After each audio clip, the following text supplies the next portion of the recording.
अस्सलाम वालेकुम वरहमतुल्लाहि वबरकातुह। सवाल है, औरतों को हैज आने की वजह क्या है, क्यों आता है, किस जमाने में हैज की इब्तिदा हुई। यानी औरत को जो पीरियड आता है, जो माहवारी का खून आता है, वो क्यों आता है, और दूसरा यह है कि इसकी इब्तिदा कब से है, कब से इसका आगाज हुआ, सबसे पहले किसको खून आया।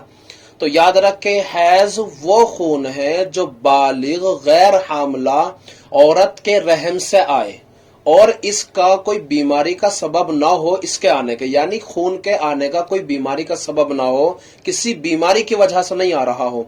अगर खून बीमारी की वजह से आ रहा है तो फिर यह हैज शुमार नहीं होगा, बल्कि इसको इस्तिहाजे का खून, बीमारी का खून कहा जाएगा।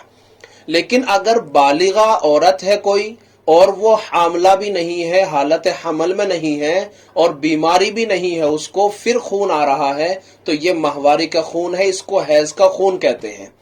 ये क्यों आता है, इसका रीजन क्या है। तो याद रखें, ये वो खून है जिसके आने की वजह से औरत के अंदर बच्चा पैदा करने की सलाहियत मौजूद होती है। अगर ये औरत को खून आना बंद हो जाए, खून ना आए, तो फिर औरत के अंदर बच्चा पैदा करने की सलाहियत नहीं रहेगी। तो मतलब ये है कि इस खून का आना बहुत जरूरी है।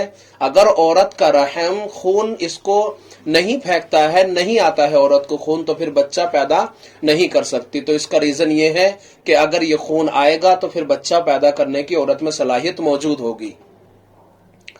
और इसकी इब्तिदा कब से है, तो इसकी इब्तिदा के सिलसिले में दो कौल है। पहला कौल जो सही कौल है मैं आपके सामने बयान करता हूं। सबसे पहला कौल, सही कौल अगर कोई है तो ये कौल है कि हजरत हव्वा से लेकर के इसकी इब्तिदा हुई है। यानी सबसे पहले जो खून आया है, माहवारी आई है किसी को, तो वो हजरत हव्वा है। और इसके आने का जो रीजन हुआ वो ये कि अल्लाह तबारक व तआला ने हजरत आदम और हजरत हव्वा से मना किया कि आपको इस दरख्त के करीब नहीं जाना, इसमें से नहीं खाना।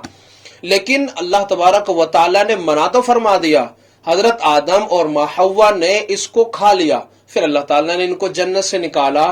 तो इस खाने के नतीजे के अंदर हजरत हव्वा को खून आना शुरू हो गया, माहवारी आना शुरू हो गई।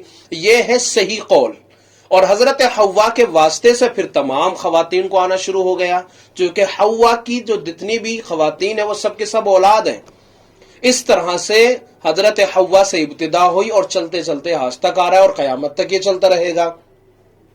दूसरा कौल बनी इसराइल का है। बनी इसराइल के सिलसिले में यह है कि इसकी इब्तिदा बनी इसराइल से हुई है, लेकिन यह कौल इंतहाई ज़ईफ है और इसको इमाम बुखारी रहमतुल्लाह अलैह ने रद्द किया और कहा है कि यह कौल सही नहीं है, बल्कि इसकी जो असल इब्तिदा है वो हजरत हव्वा से इसकी बिल्कुल शुरू में आगाज हुआ और यहीं से इब्तिदा है। उम्मीद करता हूं दोनों बातें समझ में आ गई होंगी कि कब से इब्तिदा है, क्यों औरत को हैज आता है, क्यों माहवारी आती है, आपको इसका पता चल गया होगा। इस क्लिप को आगे शेयर करें, लोगों तक पहुंचाएं। दीन की बात लोगों तक पहुंचाना सदका है। अस्सलाम वालेकुम वरहमतुल्लाहि वबरकातुहू।